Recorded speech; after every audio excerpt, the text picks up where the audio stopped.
지역 일간지에 올라온 주요 기사를 살펴보는 신문토파 보기 시작하겠습니다.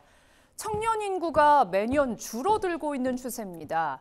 중도일보는 충남의 청년 인구가 5년 새 6만 명이나 줄어들고 있다고 보도했습니다. 2019년 55만 513명이던 청년 인구가 2023년에 49만 6,423명으로 50만 명 선이 붕괴된 가운데 지난해에는 49만 962명으로 지속해서 감소하고 있는데요. 지난해 기준 충남도 내 시군 중 10곳의 청년 인구는 20% 이하로 조사됐습니다. 천안, 아산을 제외한 나머지 시군은 사실상 청년 인구 절벽을 마주하고 있는 셈입니다. 학령 인구 감소뿐만 아니라 청년 인구 유출도 심각한 문제인데요. 청년 전출 사유 1위는 단연 직업, 즉 일자리 부족입니다.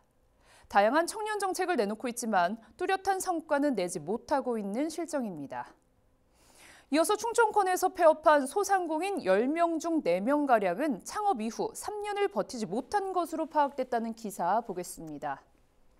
2021년 이후 노란우산 폐업 공제금을 수령한 소상공인을 대상으로 조사한 결과 38.2%가 창업 이후 3년이 되기 전 폐업했습니다.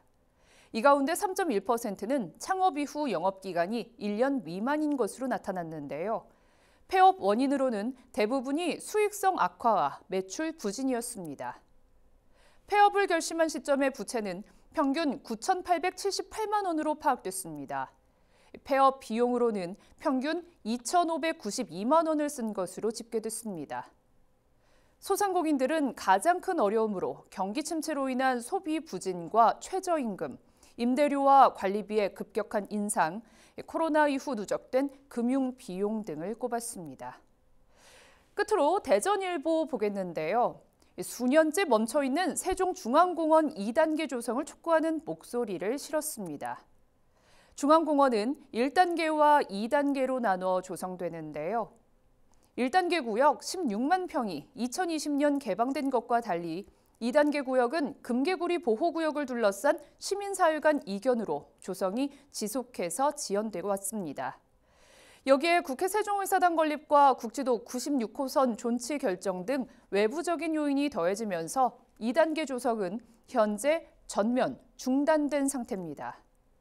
세종시의회 상병헌 의원은 임시회 5분 자유 발언에서 행복청과 한국토지주택공사, 세종시가 사업 추진에 적극적인 의지를 보이지 않고 있다며 시민들이 원하는 형태와 방향을 직접 확인해 공원 조성에 나서야 한다고 강조했습니다. 지금까지 지역신문 살펴봤습니다. 계속해서 사진 뉴스입니다. 천안의 유니콘 기업의 산실이 될 스타트업 지원 공간인 충남 혁신벤처타운이 오는 2028년 준공 목표로 건립됩니다. 2025-2026 아산 방문의 해를 맞아 관광객 유치를 위한 모바일 스탬프 투어가 운영됩니다. 쓰레기 더미에서 거액의 현금을 찾아 주인에게 돌려준 공무원과 생활 폐기물 처리 시설 직원들이 세종시의회 의장 표창을 받았습니다.